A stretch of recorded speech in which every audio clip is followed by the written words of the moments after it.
اهلا بيكم، انا ساره. في فيديو النهارده هنعمل لافا مولتن كيك. لو المولتن كيك عندكم معرفتوش تقلبوها او خايفين انكم تقلبوها وما تبقاش مظبوطه الشكل في النهايه، قدموها بالشكل ده ومحدش هياخد باله، وقولوا عليها لافا مولتن كيك. يلا على طول نبدا نشوف الطريقه. المكونات اللي محتاجينها: 3 بيض وكوب بحرارة المطبخ، كوباية من الشوكولاتة الدارك أو شوكولاتة بالحليب، بس هنا بتكون شوكولاتة الدارك أحلى بكتير، ويفضل يكون نوع كويس عشان هتفرق في الطعم هنا.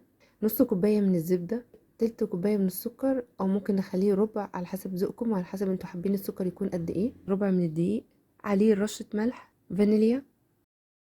والطريقة سهلة جدا. هنجيب طبق، هنضيف فيه الشوكولاتة، عليه الزبدة، هسيحهم في الميكروويف أو أحطهم على حمام مائي. في طبق كبير هنبدأ نضيف البيض، عليه الفانيليا،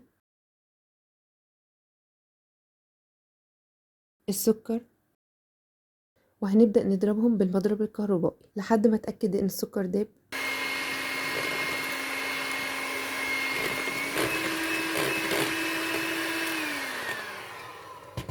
هضيف الدقيق واقلب لحد ما الاقيه اختفى.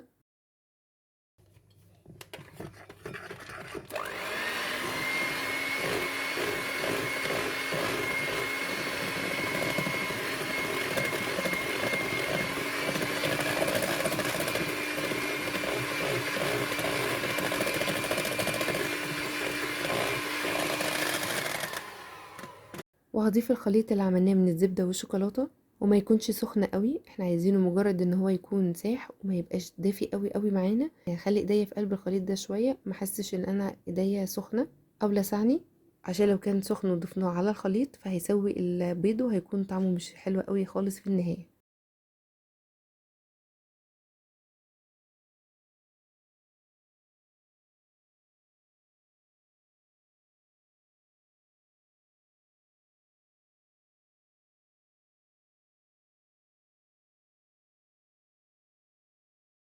بعد ما قلبنا كل حاجة مع بعضها، هنبدأ نضيفها في القوالب اللي هندخلها في الفرن. دي لازم تكون مدهونة كويس جدا عشان تسهل معانا بعد كده ان احنا نقلبها لو احنا حابين نقلبها. هنا تدهن بزيت او زبدة ونحط عليها طبقة حلوة من الكاكاو عشان تعمل لنا طبقة عازلة.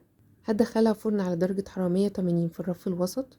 مش هسيبها تستوي زي الكيك كده ان هي تطلع مستوية تماما، هتاخد معانا 10 دقايق او اقل كمان. اول ما الاقي ان الاطراف عندي خلاص مسكت نفسها وفي النص لسه سايل شويه كده، هكون تمام ومظبوطه. هنطلعها ونقدمها على طول. حابين تقلبوها تمام، مش حابين، انا بحب اقدمها بالطريقه دي قوي. رشه من السكر البودر ونقدمها مع ايس كريم وهي لسه سخنه، فراوله لو عندكم او توت او اي انواع من انواع الفاكهه او من غير اي حاجه. وبألف هنا واستمتعوا بحالة تقدروا تاكلوه في احلى مطعم كمان، وعملناه في البيت بكل سهوله. يا رب تكونوا استفدتوا من فيديو النهارده ويكون عجبكم. قابلكم ان شاء الله بفيديوهات وصفات مختلفه، والسلام عليكم.